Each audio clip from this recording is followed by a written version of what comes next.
शुभ दुपार झाली का सगळ्यांची जेवण. तर आम्ही आता जेवण करायला बसलोय. माझा आहे उपवास, त्याच्यामुळे बनवलेली आहे साबुदाणा खिचडी. तर ह्या कढईचं मला विचारलं होतं, मी सांगते म्हणून तुम्हाला पुढच्या व्हिडिओमध्ये. तर त्या दिवशी मला त्या एका ताईंनी विचारलं होतं की ह्याच्यात फोडणी व्यवस्थित म्हणजे होती का, करपत नाही का. तर हो करपतं, पण जरा थोडंसं जाळ बारीक ठेवून जर केलं तर खूप छान ह्याच्यात पण भाजी होती. स्टीलची कढई आहे, मी वापरत नव्हते, पण म्हणलं चला छोट्या छोट्या गोष्टीलाही वापरले तर चांगलंच आहे स्टीलमध्ये केलेलं. तर मग कशी वाटली आजची साबुदाणा खिचडी.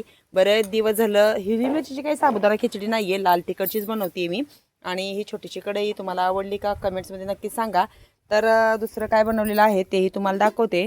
इकडे छान अशी मसूरची भाजी बनवली आहे सकाळी, आणि भरपूर सारी बोरं आणलेली आहेत मामाने तिकडे दुसऱ्या रानातली. इतकी ही गोड बोरं असतात.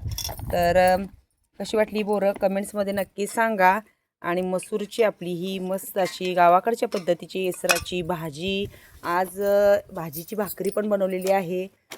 इकडे खाली भाजीची भाकरी आहे आणि खाली भरपूर साऱ्या चपात्या बनवल्या आहेत, ज्वारीच्या भाकरी.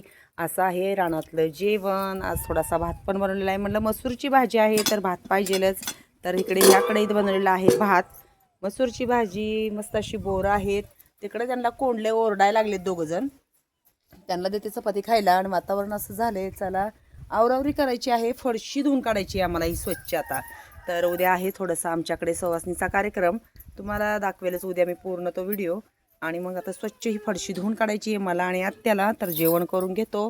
तर मग कशी वाटली आपली चुलीवरची साबुदाणा खिचडी सांगायला विसरू नका.